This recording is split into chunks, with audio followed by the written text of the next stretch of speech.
Hello, എന്തൊക്കെയുണ്ട് വിശേഷങ്ങൾ? ഇന്ന് ഞാൻ വീണ്ടും വന്നു. രാവിലെ തന്നെ ചാളയാണ് കിട്ടിയത്. ചാള, നിങ്ങളുടെ അവിടെയൊക്കെ എന്താ പറയുക? ഇവിടെ മത്തിയെന്നും പറയും, ചാള എന്നും പറയും.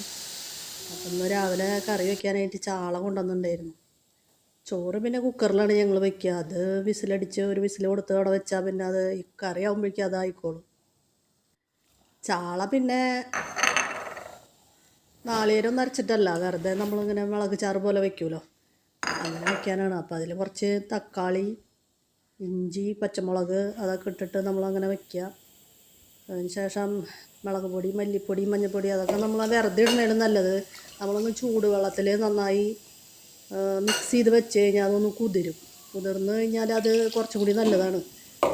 അത് അപ്പോൾ നമ്മൾ അതിങ്ങനെ ഈ മല്ലിപ്പൊടിയൊന്നും പൊന്തിക്കെടുക്കില്ല. അത് മാത്രമല്ല, കറിക്ക് ഒരു ചെറിയൊരു കുറുകലും ഉണ്ടാവും, ചാറൊന്ന് കുറുകി കിട്ടും. അപ്പം അങ്ങനെ ചെയ്യണതാണ് നല്ലത്. ഞാൻ അങ്ങനെ ചെയ്യാറ്. അത് കഴിഞ്ഞ് പുളി പിഴിഞ്ഞൊഴിച്ച് സാധാരണ നമ്മൾ തിളപ്പിക്കുക. അങ്ങനെ വെച്ച് കഴിഞ്ഞാൽ പിന്നെ കുറച്ച് നല്ല മാതിരി തിളച്ച് കുറച്ച് നേരം ഇതായി കഴിയുമ്പോൾ നമുക്ക് അതിൽ കുറച്ച് കുരുമുളകൊക്കെ ഇടാം. കുരുമുളക് ഇട്ടാൽ നല്ലതാണ്. ചാളയിൽ കുരുമുളകിൻ്റെ സ്വാദ് വളരെ നല്ലതാണ്.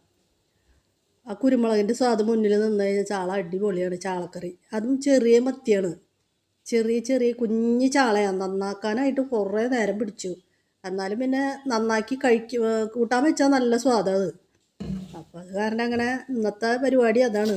ഇന്ന് ചാളയാണ് നമുക്ക് കറി. ഇനി ഉണ്ട് പരിപാടി. ഓക്കെ, അപ്പോൾ ഏതായാലും ഇന്നത്തെ രാവിലെ ഈ പരിപാടിയൊക്കെ കഴിഞ്ഞു. അപ്പോൾ ഓക്കേ.